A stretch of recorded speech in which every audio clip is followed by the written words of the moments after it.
प्राचीन काल की बात है, एक समृद्ध राज्य में वीर सिंह नाम का राजा राज्य करता था। वह बलशाली, गर्वीला और अत्यंत अभिमानी था। उसे लगता था कि संसार में उससे अधिक बुद्धिमान कोई नहीं। वह कहता, सिर्फ तलवार ही नहीं, बुद्धि भी उसकी दासी है। एक दिन उसके दरबार में एक निर्धन ब्राह्मण आया। उसका नाम था सोमदत्त।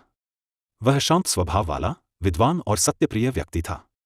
राजा ने मजाक उड़ाते हुए पूछा, ब्राह्मण, सुना है तुम बहुत बुद्धिमान हो, क्या तुम मेरे प्रश्नों का उत्तर दे सकते हो? सोमदत्त मुस्कुराया और बोला, राजन, यदि प्रश्न न्यायपूर्ण हो तो अवश्य दूंगा। राजा ने चुनौती दी, अगर तुम मेरे प्रश्नों का सही उत्तर दे दो तो सोने की थैली पुरस्कार में दूंगा, लेकिन यदि एक भी उत्तर गलत हुआ तो तुम्हें राज्य से निकाल दिया जाएगा। संपूर्ण दरबार चुप था।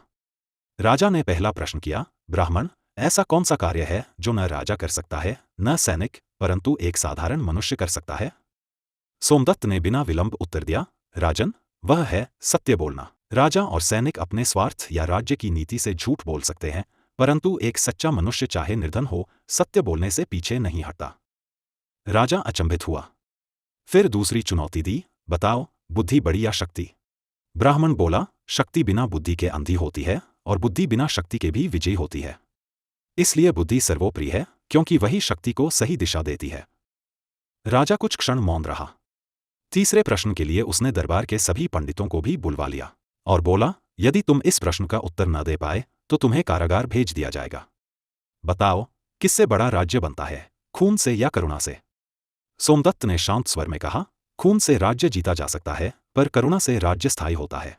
युद्ध भूमि बना सकता है, लेकिन दया हृदय जीत लेती है। राजा झुक गया। उसने अपनी तलवार म्यान में रख दी और बोला, ब्राह्मण, सचमुच तुमने मुझे परास्त किया है। मेरी शक्ति तुम्हारी बुद्धि के आगे तुच्छ है। उस दिन से राजा ने गर्व त्याग दिया और सोमदत्त को अपना राजगुरु बना लिया। राज्य में न्याय, शांति और ज्ञान का युग प्रारंभ हुआ।